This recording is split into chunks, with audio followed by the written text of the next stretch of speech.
अस्सलाम वालेकुम। आज हम डिस्कस करेंगे लेक्चर नंबर 18 और इसमें हमारे पास जो टॉपिक है नेक्स्ट वो है जी मोलर वॉल्यूम। तो पहले तो आपने याद रखना है मोलर का मतलब होता है एक मोल। तो डिफाइन करते हैं volume occupied by 1 mole of an ideal gas at standard temperature and pressure. Standard temperature and pressure को एब्रीवेट करते हैं STP, S for standard, T for temperature और P for pressure is called molar volume. कि एक ideal gas, imaginary gas, जब भी आपके पास एक मोल हो एक आइडियल गैस का स्टैंडर्ड टेम्परेचर और प्रेशर के ऊपर, तो वो आपके पास क्या होगा, उसका मोलर वॉल्यूम होगा। और स्टैंडर्ड टेम्परेचर और प्रेशर क्या है, याद रखना है। स्टैंडर्ड टेम्परेचर आपके पास 0 डिग्री और प्रेशर क्या होगा, 1 एटमॉस्फेयर होता है। और it is abbreviated by VM, molar volume. उसकी वैल्यू क्या होगी मोलर वॉल्यूम की, किसी भी एक मोल आइडियल गैस है STP के ऊपर, तो उसका वॉल्यूम कितना होगा, हमेशा 22.414 डेसीमीटर क्यूब। CM क्यूब में लेके जाएं तो इसे 1000 से मल्टीप्लाई करेंगे, 22414। मीटर क्यूब में लेके जाएं तो 1000 से डिवाइड कर देंगे, 0.022414 मीटर क्यूब। एग्जाम्पल है, अगर आपके पास 2.016 ग्राम हाइड्रोजन है, बराबर होगी 1 मोल के। अगर 1 मोल है तो एवोगाड्रो मॉलिक्यूल होंगे। और अगर आपके पास 1 मोल है और STP कंडीशन है तो वॉल्यूम कितना होगा, 22.414। अंडरस्टूड बात। 16 ग्राम मीथेन, 12 और 4 16 मोल निकालेंगे, मोलर मास पे डिवाइड करके 1 मोल।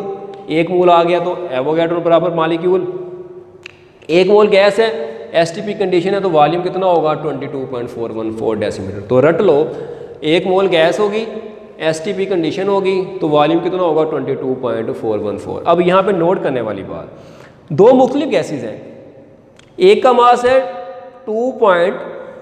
तकरीबन 2 ग्राम, एक है 16 ग्राम। तो देखो दोनों में मॉलिक्यूल बराबर है। ज़रा इमेजिन करो ना, आपके पास 2 सिलेंडर है, एक में 2 ग्राम चीज़ मौजूद है, एक में 16 ग्राम मौजूद है, लेकिन दोनों में मॉलिक्यूल सेम है, दोनों का वॉल्यूम भी सेम है। तो फ़र्क क्या है, सिर्फ मास का फ़र्क है। तो पॉइंट ज़हन में रखना है, मासेस डिफरेंट है लेकिन मॉलिक्यूल और वॉल्यूम सेम आ रहे हैं। नेक्स्ट इंपॉर्टेंट पॉइंट, वही जो मैंने अभी पीछे वाली स्लाइड में बताया। It is interesting to know that from the above data, वो जो एग्जाम्पल वाली 22.414 ऑफ ईच गैस, दोनों गैसेस का वॉल्यूम इतना था, मासेस डिफरेंट थे। एक का 2.016 ग्राम था, एक का 16 ग्राम था, but same number of gas, molecule same था, Avogadro. The reason is that, इसकी वजह क्या होती है, the reason is that masses and size of molecule do not affect the volume. कि आपने देखो, अगर सिंपल सी बात है कि अगर आपके पास किसी चीज़ का मास कम है तो वो कम जगह घेरेगी, अगर एक मास ज़्यादा है तो ज़्यादा जगह घेरेगी। अगर 2 ग्राम है तो कम जगह पे आएगा, 16 ग्राम है तो ज़्यादा जगह पे आएगा। लेकिन पीछे वाले केस में हाइड्रोजन के 2 ग्राम थे, उसका 16 ग्राम था, तो 2 ग्राम भी यही वॉल्यूम ले रहा है, 16 ग्राम भी यही वॉल्यूम ले रहा है। 2 ग्राम में मॉलिक्यूल 6.02 10⁻23 थे, 16 ग्राम में भी इतने ही थे। वजह क्या है कि गैस के केस में मास और साइज ऑफ मॉलिक्यूल उसके वॉल्यूम को इफेक्ट नहीं करना। तो जो मैंने अंडरलाइन केस याद रखना है, गैस के केस में मासेस और मॉलिक्यूल का साइज वॉल्यूम को इफेक्ट नहीं करता, इस वजह से वॉल्यूम सेम था।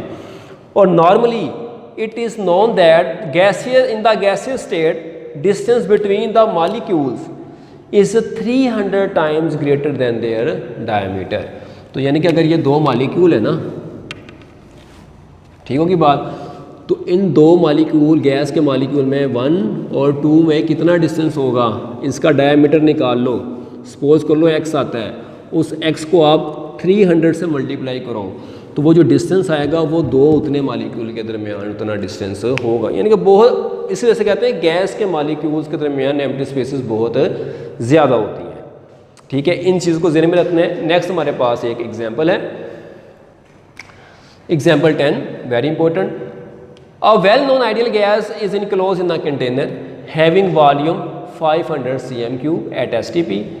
Its mass comes out 0.72 gram. What is the molar mass of this gas? तो उसका मोलर मास आपने निकालना है। वॉल्यूम दे दिया आपको, उसका मास दे दिया, उसका क्या निकालना है आपने, मोलर मास निकालना है। अभी हमने पीछे कहा तो 22.414 डेसीमीटर क्यूब या 22414 cm क्यूब। किसी भी आइडियल गैस STP के ऊपर कितने मोल होंगे? 1, क्योंकि अभी इन्होंने कहा ना कि अगर एक आइडियल गैस है, ठीक होगी बात, कंडीशन STP है, वॉल्यूम इतना है या इतना है, वो मैंने आपको सारा रिलेशन पीछे लिखा हुआ था, किसके बराबर होगी? 1 मोल के, क्योंकि मोलर वॉल्यूम का मतलब क्या था डेफिनेशन के मुताबिक? 1 मोल। ठीक होगी बात कि 1 मोल गैस हो STP के ऊपर तो उसका वॉल्यूम इतना होगा। अब उसी बात को रिवर्स कर रहे हैं हम कि इतना वॉल्यूम हो, कंडीशन STP हो, तो बराबर किसके हो गए? 1 मोल के। बात तो एक ही है। ठीक होगी बात। हमने कहा था कि अगर 1 मोल गैस हो, 1 मोल गैस आइडियल किसके ऊपर? STP के ऊपर, तो वॉल्यूम होगा 22.414 डेसीमीटर क्यूब या 414 सेंटीमीटर क्यूब। 1 मोल गैस हो STP के ऊपर तो इतना वॉल्यूम। इसी बात को रिवर्स कर लो कि अगर इतना वॉल्यूम हो STP के ऊपर तो बराबर किसके हो गए? 1 मोल के। तो वही बात लिखी है, इतना वॉल्यूम है STP के ऊपर तो 1 मोल। तो अगर 1 cm क्यूब यानी कि 22414 cm क्यूब 1 मोल के बराबर है, तो इसे 1 बनाना हो तो 22414 पे डिवाइड करूँगा और इस तरह भी डिवाइड करूँगा, तो ये 1 का वॉल्यूम आ गया। अब हमारे पास वॉल्यूम कितना है? 500। तो 500 में निकालने के लिए इस तरफ भी मैंने 500 से क्या कर दिया? मल्टीप्लाई कर दिया। अब आप सोच रहे होंगे कि इस डेसीमीटर क्यूब क्यों ख़त्म किया? क्योंकि हमारे पास गिवन किस में है? cm क्यूब में। तो हम फिर यही वैल्यू को क्या करेंगे? इस्तेमाल करेंगे। अगर वहाँ पे डेसीमीटर क्यूब होता तो हम इसके हवाले से कर लेते हैं। समझ आई बात?